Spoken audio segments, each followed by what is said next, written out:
എന്നാശ്രയം എന്നാശ്രയം എന്നേശു കർത്താവേ, എന്നാശ്രയം എന്നാശ്രയം എന്നേശു കർത്താവേ.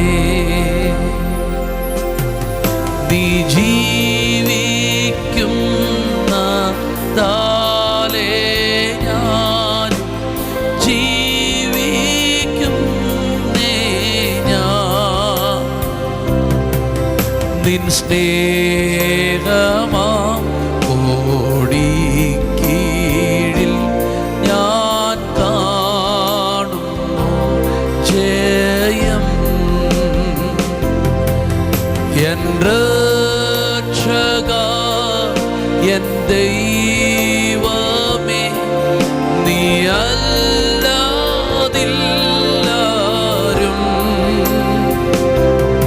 എൻ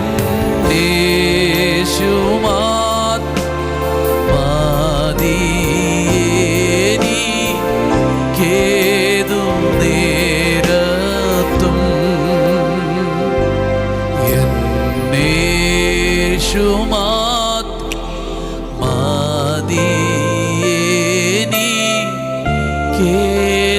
നേരത്തും. വോയിസ് ഓഫ് ലവിൽ ഇന്ന് 73-ാം സങ്കീർത്തനത്തിൽ നിന്നാണ് കർത്താവ് സംസാരിക്കുന്നത്. 73-ാം സങ്കീർത്തനം അതിൻ്റെ 23, 24, 25 വാക്യങ്ങൾ. എന്നിട്ടും ഞാൻ എപ്പോഴും നിന്റെ അടുക്കൽ ഇരിക്കുന്നു, നീ എന്നെ വലങ്കൈക്ക് പിടിച്ചിരിക്കുന്നു. നിന്റെ ആലോചനയാൽ നീ എന്നെ നടത്തും, പിന്നത്തേതിൽ മഹത്വത്തിലേക്ക് എന്നെ കൈക്കൊള്ളും. സ്വർഗത്തിൽ എനിക്ക് ആരുള്ളൂ, ഭൂമിയിലും നിന്നെ അല്ലാതെ ഞാൻ ഒന്നും ആഗ്രഹിക്കുന്നില്ല. ജീവിതത്തിൽ എന്ത് സംഭവിക്കുന്നെന്നോ എങ്ങനെ കാര്യങ്ങൾ പോകുന്നെന്നോ ഒന്നും എനിക്കറിയത്തില്ല. പക്ഷേ ഞാൻ കർത്താവിൻ്റെ കൂടെ അങ്ങിരിക്കുകയാണ്. കർത്താവിൻ്റെ കൂടെ അങ്ങിരിക്കുക. ജീവിതത്തെ ഓർത്ത് എന്തായിത്തീരുമെന്ന് ചിന്തിക്കുകയല്ല, നിങ്ങൾ കർത്താവിനോട് ഇരിക്കുക. കർത്താവിൻ്റെ വചനം നമുക്ക് തരുന്ന ചിന്തിക്കാനല്ല, പ്രാർത്ഥിക്കാനാണ് പറയുന്നത്. ഞാൻ കർത്താവിൻ്റെ സന്നിധിയിൽ എപ്പോഴും ഇരിക്കുന്നു. എനിക്ക് കാര്യങ്ങളൊന്നും അറിയാത്തപ്പോഴും ഞാൻ കർത്താവിൻ്റെ കൂടെ ഇരിക്കുക. കർത്താവിൻ്റെ കൂടെ ഇരിക്കുന്നവരുടെ ലൈഫിൽ സംഭവിക്കുന്ന ചില അത്ഭുതങ്ങളാണ് അവിടെ കാണുന്നത്. ഒന്ന്, വലങ്കൈയിൽ അവൻ പിടിക്കും. ദൈവത്തിൻ്റെ കൂടെ ഇരിക്കുന്നവരെ ഒന്നാമത് നിങ്ങളുടെ വലങ്കൈയിലങ്ങ് പിടിക്കും. അതെന്താ? ഒരു ഭയങ്കര സുരക്ഷിതമാണ്. നമ്മുടെ കുഞ്ഞുങ്ങളെയൊക്കെ നമ്മൾ കൈക്ക് പിടിച്ചു കഴിഞ്ഞാൽ അതിൻ്റെ ഒരു ഉറപ്പുണ്ട്. കാരണം നീ കാലുകൾ വെച്ച് ചുമ്മാ നടക്കുന്നതേ ഉള്ളൂ, ഞാനാ പിടിച്ചിരിക്കുന്നത്. വീഴാൻ സമ്മതിക്കത്തില്ല, തകരാൻ സമ്മതിക്കത്തില്ല. കർത്താവിൻ്റെ കൂടെ ഇരിക്കുന്നവരെ വീഴാൻ സമ്മതിക്കത്തില്ല, തകരാൻ സമ്മതിക്കത്തില്ല, നിലം പരിചയാകാൻ അവൻ സമ്മതിക്കത്തില്ല. അപ്പോൾ കർത്താവിൻ്റെ കൂടെ ഇരുന്നാൽ ഒന്ന്, നിന്റെ വലങ്കൈയിൽ പിടിക്കും. രണ്ടാമത്തെ വാക്കാണ് ആലോചനയാൽ വഴി നടത്തും. കർത്താവിൻ്റെ കൂടെ ഇരിക്കുന്ന വ്യക്തിക്ക് ലഭിക്കുന്ന ഏറ്റവും വലിയ ബ്ലെസ്സിംഗ് എന്ന് പറഞ്ഞാൽ ആലോചന. നാളെ എന്ത് ചെയ്യണം, തലമുറയിൽ എന്ത് ചെയ്യണം, കുടുംബത്തിൽ എന്ത് ചെയ്യണം, ആലോചന, ഗൈഡൻസ് കിട്ടും.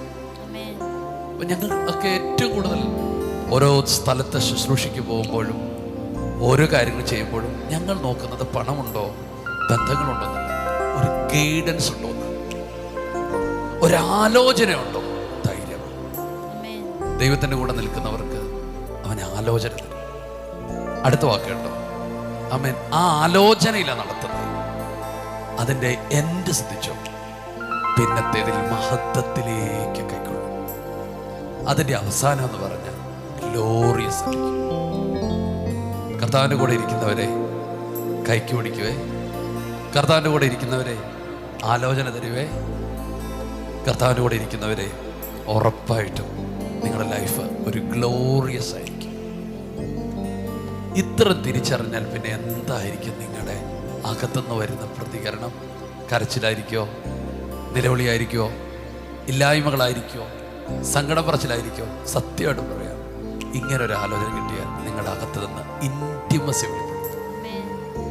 അവിടെയാണ് ഏറ്റവും വലിയ ഇൻറ്റിമസിയുടെ വാക്ക് പറയുന്നത്. സ്വർഗത്തിൽ എനിക്ക് ആരുള്ളൂ, ഭൂമിയിലും നിന്നെ അല്ലാതെ മറ്റൊന്നും ഞാൻ ആഗ്രഹിക്കുന്നില്ല.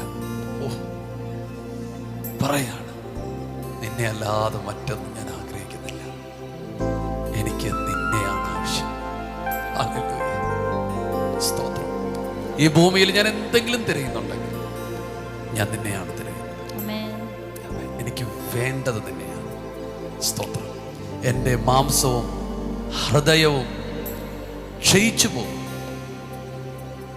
അതിൻ്റെ താഴേക്ക് വരുമ്പോൾ പറയാണ്, ആമേൻ, എൻ്റെ ഹൃദയത്തിൻ്റെ പാറയും എൻ്റെ ഓഹരിയും നീയാണ്. ആമേൻ, സ്തോത്രം. ഞാനിന്ന് നിങ്ങളോട് പറയുന്നു, ജീവിതത്തിൽ പലതും തകർന്നു പോകുമ്പോഴും ദൈവമാണ് എൻ്റെ എല്ലാം എന്ന് നീ പറയാൻ തയ്യാറാകണം. ആമേൻ. ഇന്നത്തെ പകൽക്കാലം നീ ദൈവത്തോടുകൂടെ ഇരിക്കുകയും ഒരു ഇൻറ്റിമസിൽ എത്തുകയും മാത്രമല്ല, നിനക്ക് ലോകത്തോട് പറയാൻ ഒരു സന്ദേശമുണ്ട്. ഇതാ, നിന്നോട് അകന്നിരിക്കുന്നവർ നശിച്ചു പോകും. ആമേൻ. പക്ഷേ നിനക്കൊരു ഡിസിഷനുമുണ്ട്. എന്നാൽ ഞാൻ ദൈവത്തോട് അടുത്തിരിക്കും. അതാണ് എനിക്ക് നല്ലത്. ജീവിതത്തിനകത്ത് ഏറ്റവും നല്ലത് കണ്ടുപിടിക്കണം കേട്ടോ. ആ നല്ലതെന്താ? ദൈവത്തോട് കൂടെ ഇരിക്കുന്നതാണ്. ഈ വചനം നിങ്ങളെ തൊട്ടു എന്ന് എനിക്കറിയാം. ഉറപ്പായിട്ടും ചില മിറക്കിൾസുകൾ സംഭവിക്കും. ആ മിറക്കിൾസ് എന്താ? കൈക്ക് പിടിക്കും, ആലോചന തരും, വഴി നടത്തും. സ്തോത്രം. ഒരു ഗ്ലോറിയസ് ആക്കുക നിങ്ങളെ. യെസ്, ഭയങ്കര പ്രതീക്ഷയാണ് നിങ്ങളുടെ ലൈഫ്. ഇന്നത്തെ ഈ സാഹചര്യം എല്ലാം തിരിയാൻ പോകട്ടോ. നിങ്ങളും ദൈവവും തമ്മിൽ അങ്ങ് അടുത്ത് അടുത്ത് അടുത്ത് ഒരു ശക്തിക്കും നിങ്ങളെയും ദൈവത്തെയും വേർതിരിക്കാൻ കഴിയാത്ത നിലയിൽ ഒരടുത്ത ബന്ധം ദൈവം നിങ്ങൾക്ക് തരാൻ പോവുകയാണ്. നിങ്ങളുടെ ഇൻറ്റിമസി ആയിരിക്കും നിങ്ങളുടെ മിനിസ്ട്രി. ഓ, താങ്ക് യു കർത്താവിനായി നിങ്ങളെ ഒരുക്കട്ടെ. നമുക്ക് പ്രാർത്ഥിക്കാം. നല്ല വചനത്തിനായി സ്തോത്രം ചെയ്യുന്നു കർത്താവേ. ഹല്ലേലൂയ പിതാവേ, അങ്ങയുടെ കൂടെ ഞങ്ങൾ ഇരിക്കുകയാണ്. അങ്ങയുടെ വലങ്കരം പിടിക്കുന്നതിന് സ്തോത്രം ചെയ്യുന്നു പിതാവേ. കർത്താവേ, ഞങ്ങൾ അങ്ങേ തന്നെ ആഗ്രഹിക്കുന്നു. അങ്ങ് തന്നെ ഞങ്ങളുടെ ഓഹരിയാകുന്നു, പാങ്ങയാകുന്നു. അങ്ങയുടെ ആലോചനയെ വഴി നടത്തും, ഞങ്ങളെ മഹത്വത്തിലേക്ക് നയിക്കും. ഈ വചനങ്ങൾ കർത്താവ് അങ്ങ് ഞങ്ങൾക്ക് നൽകിയതിന് സ്തോത്രം ചെയ്യുന്നു പിതാവേ. അങ്ങയോട് ഞങ്ങൾ അടുത്തിരിക്കുന്നു. ഇന്നത്തെ ദിവസം ഈ വചനം കേൾക്കുന്ന ഓരോ വ്യക്തിയും ഓരോ കുടുംബത്തെ അനുഗ്രഹിക്കണം. നമ്മുടെ ജീവിതത്തിൽ ഇന്ന് പലകാലം മഹത്വകരമായ അനുഭവങ്ങൾ അങ്ങ് നൽകാൻ പോകുന്നതിന് സ്തോത്രം ചെയ്യുന്നു യേശുവിന്റെ നാമത്തിൽ തന്നെ. കർത്താവ് നിങ്ങളെല്ലാവരെയും ധാരാളമായിട്ട് അനുഗ്രഹിക്കട്ടെ. ഞങ്ങൾ യേശുവിന്റെ നാമത്തിൽ ഈ ദൈവവചനം ഈ മക്കൾ കൊടുക്കുകയാണ്. ദൈവത്തോട് അടുത്തിരിക്കാൻ, ചേർന്നിരിക്കാൻ കർത്താവ് ഈ ജനത്തെ അനുഗ്രഹിക്കണമേ. ഞങ്ങൾ ഒരുമിച്ച് ഇന്നത്തെ ദിവസം ഈ മക്കൾക്ക് നന്മയാക്കി തീർക്കുന്നു. ഇന്ന് ചെയ്യുന്ന കാര്യങ്ങളെല്ലാം കർത്താവിന്റെ കൃപയുണ്ടായിരിക്കണമേ. യേശു